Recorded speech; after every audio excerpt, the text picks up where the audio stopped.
I want to talk about acquisitions. And this probably, goes maybe even before you hire a CEO sometimes, but talking about acquiring other companies in construction, you've evaluated several construction companies in the past.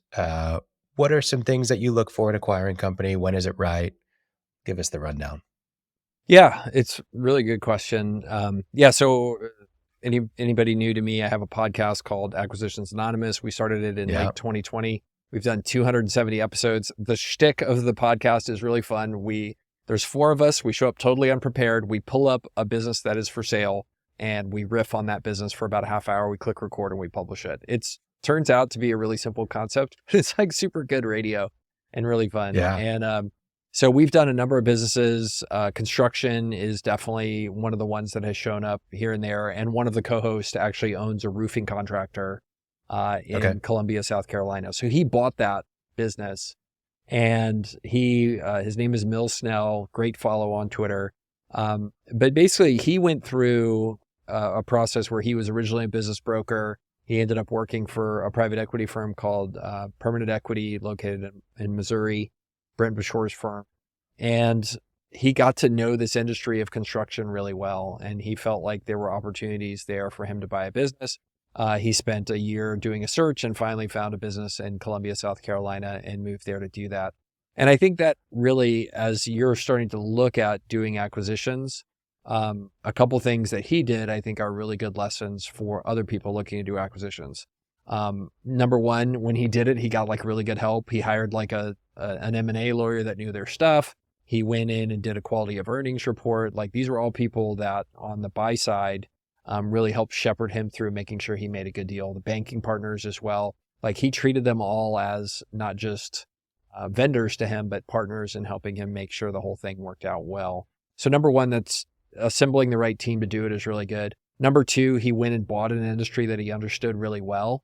If you are a contractor who is a small backyard playscape contractor, I would be really wary about trying to leverage that knowledge into like, okay, well, you know what I'm going to do now? I'm going to do lights and signals for the local city. It's a totally different thing. So I think that's where it's really important to just narrow down where your expertise and where your unfair advantage is going to be. And that's really point number three. Like we as strategic buyers, whether we're, in my case, like I'm a software guy and I'm a media guy now, whatever. If you're a contractor and you're going to go buy somebody else, like leverage your unfair advantages to go find something that's really going to be 1 + 1 = 3 for you. And for example, one of my companies, I'm helping them go through a strategic acquisition of another competitor that's about 50% the size. Nobody else would be able to value the business like we are because we have this platform that we're going to bolt them onto. So, that's where I encourage people, like, it's very tempting to go like try to bridge beyond where you are and where your expertise is and your unfair advantages, but fight that urge and just parlay your search to bolt onto your business to something that's really going to be beneficial and take advantage of where you're strong. Yeah. I think on Twitter, you've probably seen it, but especially whenever SBA loans were very lucrative for people, there were a lot of more finance people. And we actually spoke to one. What was his name? I'm forgetting. Edwards, Oh, maybe in Steamboat. Anyways, oh yeah. some The flooring finance guy. guys talking about just purchasing more of the trades businesses and becoming operators and just acquiring them to grow them and get a nice multiple going and then sell. And they make it sound so easy, but it's so challenging. Yeah. What are the challenges that usually arise with an acquisition when you do actually take place? Yeah. It's another one of my social media problems. Like the internet wants you to tell people stuff is easy and sell on a dream and all this kind of stuff. And I'm over here like, but actually, let me tell you how this sucks, right? Like it's really hard. All this is very difficult.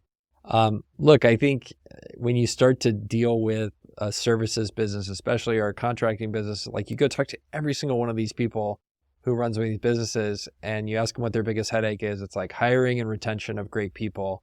And like all of that is the constant struggle here. And I think a lot of these people think they can come in and really spreadsheet their way to fixing human problems, right? One of the problems with human nature is we'll take people problems and we'll try to throw a system at it, or we'll take a system problem, we'll try to throw people at it. And it's just like, it's easy to just get really screwed up there. So, I think as I see people for whom they're in Boston and they're like, you know what I'm gonna do? I'm gonna move to Arkansas and take over this HVAC company or whatever. It's like, well, or this contracting company. It's like, slow your roll there, boss. Like, Yeah. it can be done, but it's something where, fundamentally going into it, understanding what the core challenge of your business is the first step. And, when I've seen people succeed with this, it's because they know what the pain in the ass, grass isn't greener aspect of the business is, and they go in mentally prepared to try to thrive in that. And I think that can really work. My co-host on Acquisitions Anonymous, Bill D'Alessandro, talks about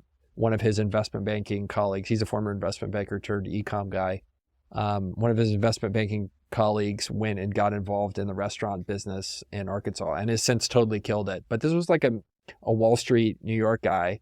And he tells the story about when the guy bought his first franchise, the franchisor made you work in the franchise for the first 6 months. So he would like call down there and be like, hey, what's up, dude? And he's like, I'm busy. I'm taking orders on the phone. Like, it's like a Domino's. But he did that and that succeeded because he had the right mindset going into it. And I think just as a searcher who's trying to buy a business or whatever, like just be open. It can totally work. Just be open-eyed about it's not all rainbows and unicorns, when you get on the other side, and people are not spreadsheets. Like that's the other thing to know. I'm going to steal that. You can't spread your sheet your way to resolving people problems. That's fantastic. Yeah, I've always said two things about acquisitions is from the buyer's side, and I've got 4 or 5 companies in this state right now. I call it a culture issue. Yeah. I mean, you've refined what I mean by culture a little bit, but those people, when they merge airlines, they argue over whose checklist get used, United or Continental. Right. It's culture. And the second side of this is we have a lot of people who are maybe not looking to acquire, as you postulated there, Khalil. Yeah. But we have guys listening about what it might take in order to have something attractive to sell. And I think that's one of the big advantages of what you just said. You kind of listed it out. My understanding is 85% of the businesses that go to market, make a real attempt to go to market to be sold, do not sell. Yep. Is that accurate in your mind? Yeah, that's for numerous reasons. One of which is some guy at the country club told me I should sell it for X, and my offers all came in at X minus X divided by 5. But that happens a lot. Yeah. Can't blame them. Yeah. But yeah, I think that's where a lot of people don't think ahead in terms of being ready to sell the business. So one of my friends, she's 65, she runs a business, and we were talking yesterday.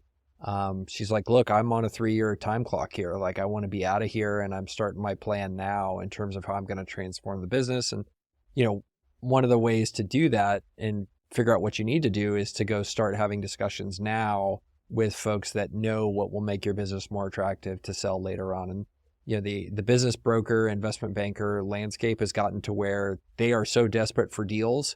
They will sit down with you when you say, I'm going to sell in 2 years, and tell you the things that they think buyers will be looking for and the changes you should go ahead and make. And some will even go as so far. There's a couple business brokers and bankers I've seen do this. They will give you a checklist, which is like one of them. If you Google it, it's called transferable value assessment. How much of this business can be transferred to the next buyer? And you go through the checklist and it's like, it'll ask you fundamental questions like, if I leave for a week as the CEO, can the business keep functioning? Like that is that will add turns of EBITDA to your business. So getting out now 2, 3, 5 years before you think about exiting and talking to potential buyers and brokers is really a great way to go about that. Oh, if you have I've got a 400 questionnaire, which is a little big, but it's not from me. It's one that I got from a guy, but it's exactly that. You got to do this, do this, do this. And anyway, it's a process.